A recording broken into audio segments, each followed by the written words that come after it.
When did you kind of realize that LinkedIn can be like a serious tool to sort of elevate your agency as well as your like personal brand? When, like, I think when my first post went viral on LinkedIn, so then there I was like, wow, because I have an Instagram page, and I've had viral videos before, but never to the extent that LinkedIn made my video viral. Like, it was like first post took off, the support was insane. I understood that the community on LinkedIn is completely different to any social media. They're also supportive. Everyone out there is out there to support you, not to get you or like to hate on you. And there's people there that actually want to teach you or help you, which on Instagram or like TikTok or anything else, I've never seen it. I've seen it, but not to that extent. When you say like viral, like what was the post firstly? It was an introduction post. I was like, hey, like, guys, I'm Lara. Like, I've on LinkedIn for like 2 weeks, and this is what happened. And like, I had set myself a goal of like 500 connections in like 3 months. Connections, not even followers, because I didn't even know like you could get followers on LinkedIn. Yeah. So I got that 500 plus connection goal in weeks, and I was like saying that and, you know, shared a couple about myself, and I got like 4,000 reactions. Wow. Yeah. I was like, wow, what is this? And I was like, once you get a viral post, you get the adrenaline and endorphin, dopamine hit from it. And you're like, I couldn't leave it. Like, yeah.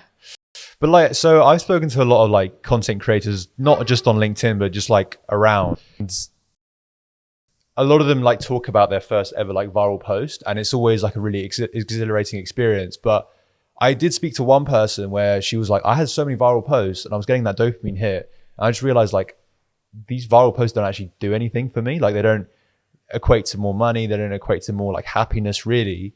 So it's like, but that was on so like Instagram Reels. But so when you say went viral, what were the sort of like results from that, as well as like after you grew your LinkedIn, like what sort of results are you sort of getting? Yeah, so since then, I've had like a few viral posts as well. I've only been on LinkedIn for 10 months, by the way. Like, it's literally just been 10 months and I've learned so much. But with the whole viral posting, I understand you get close to no leads from viral posts. But what you need to understand is they get you that reach that you need to get to then convert those leads into whatever, those posts into followers, customers, whatever.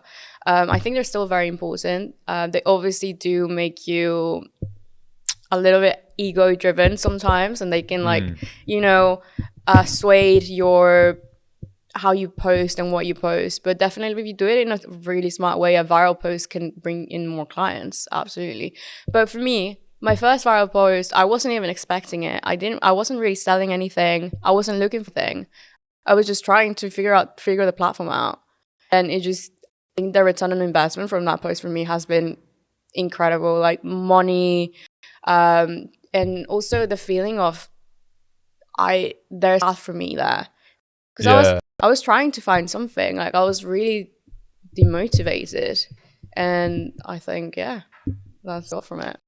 So you got like more clients, more like engagement. Yeah, like what did that sort of equate to? In that month, I got 2 new clients with a higher retainer. Like, I raised my prices. It was like for a completely different product. I started offering LinkedIn services, which is now my whole thing now. I used to do social media management like Instagram, TikTok, but never LinkedIn. Now we've expanded to that, and we do personal branding.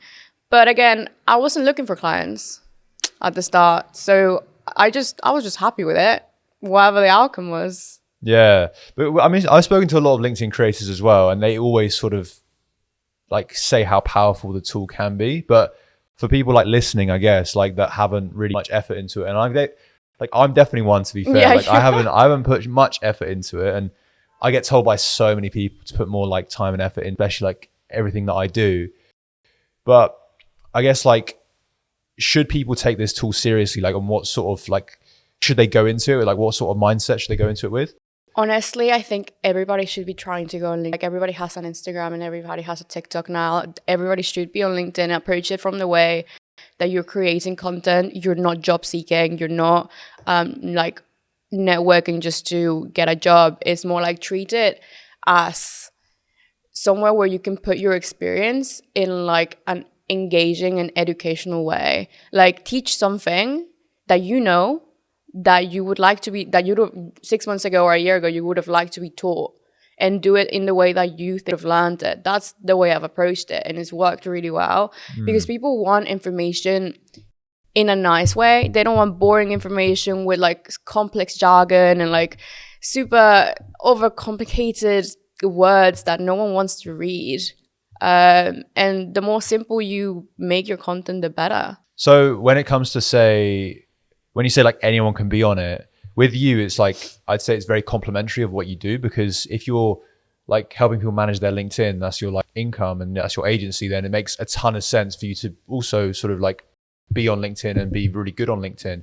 But for people that are like in, say, B2B software, or like, I don't know, industries that, or like, I don't know, consumer goods, like, and stuff like that, is there still applicability there for them? Yeah, 100%. There's like, for B2B, the space is amazing. You need to remember that now, like LinkedIn is used, like they have an older audience. Yeah. Like on Instagram, it's not that. And on LinkedIn, they are. And like, because it's a networking platform and more like a business platform, people are ready to buy. So even if you're a B2B, whatever industry you're in, it's still very, very, very relevant. Like your potential customers are there. That's really interesting. But does the strategy change, say, for people that like are in different industries? Because you say like, yeah, focus on like education. Yeah. Is the strategy like the same? Like, doesn't matter which industry you're in? So I have B2B clients and it's the same strategy. You just need to put out really highly valuable content where you teach people what you know, regardless of the industry. So me, I teach about social media, but for our clients, we talk about coaching, we talk about B2B, we talk about services, we talk about, for some of them, we even talk about, they have construction companies, softwares. So it's all about showcasing your product, what it does, how it can help them, and just showing everything basically. And then that brings people in, like they know what they're talking about. I really like this person. And building a personal brand rather than a company brand. People like buying from people over companies. In an era where there's ads everywhere, people stand out the most because we as humans crave human connection. So if a person is talking about their business, whatever industry it is, people will care more because they want to hear it from the person who's doing it, not the company. I've seen loads of people on LinkedIn go down the route of like, yeah, sharing personal stories and then sharing like business stories and then sort of like education within their industry. Like for me, those three look like very different things, right? So like how much should you say like focus on the personal side, how much on the education side, how much on like what you're actually doing, what is your company actually doing? So like what's the sort of like mix there? So I've heard a lot before, the guy called Matt Barker on LinkedIn, and he said once that you need to focus 80% on niche content, 20% of broad content, which I think is the perfect mix. So for me, it kind of looks like 3 posts a week of educational content where I teach people the tactical side of marketing, how you think, step by steps, whatever.